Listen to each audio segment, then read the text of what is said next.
बाघों के लिए पूरी दुनिया में मशहूर उमरिया जिले के टाइगर रिजर्व बांधवगढ़ में फेमस रही तूफान नामक हथनी की दुनिया से अलविदा करते ही पार्क में शोक की लहर दौड़ गई।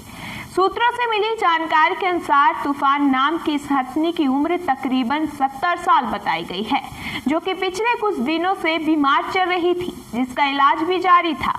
आखिरकार उसने दुनिया को अलविदा कह दिया।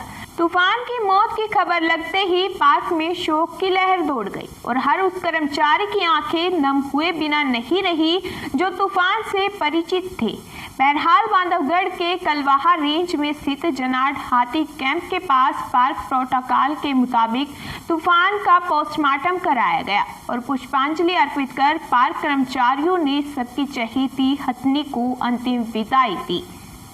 ये कई स्थानों पर रही। प्रारंभ में ये जो हाथी अंडमान से मध्य प्रदेश में लाए गए थे और इसने अलग अलग स्थानों पे काम किया था, जैसे कान्हा टाइगर रिजर्व में और सतपुड़ा टाइगर रिजर्व में। उसके पश्चात ये बांधवगढ़ आई थी। तो बांधवगढ़ में इसकी एक अष्टम नाम की जो एक संतान है वो अभी कार्यरत है और इसके अलावा एक इनके जो संतान थी उसको नौरादेही टाइगर अभ्यारण्य में भी भेजा गया था।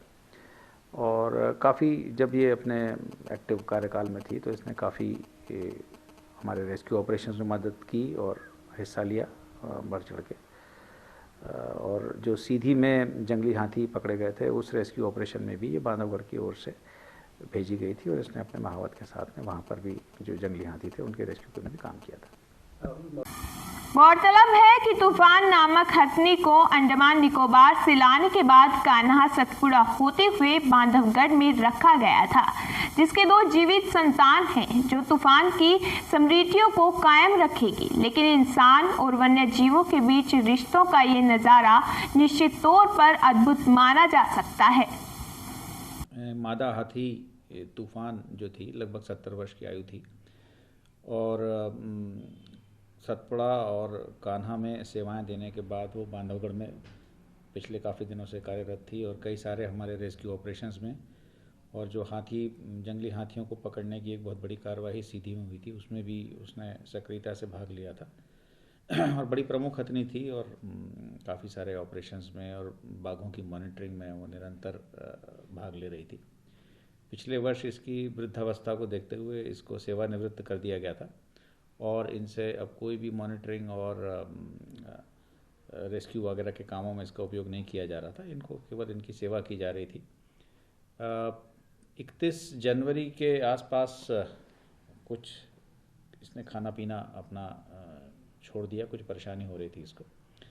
तो हमारे यहाँ के जो वन्य जीव शल्यज्ञ हैं डॉक्टर नितिन गुप्ता, उन्होंने जाके इसका परीक्षण किया और इसको ड्रिप वगैरह दी।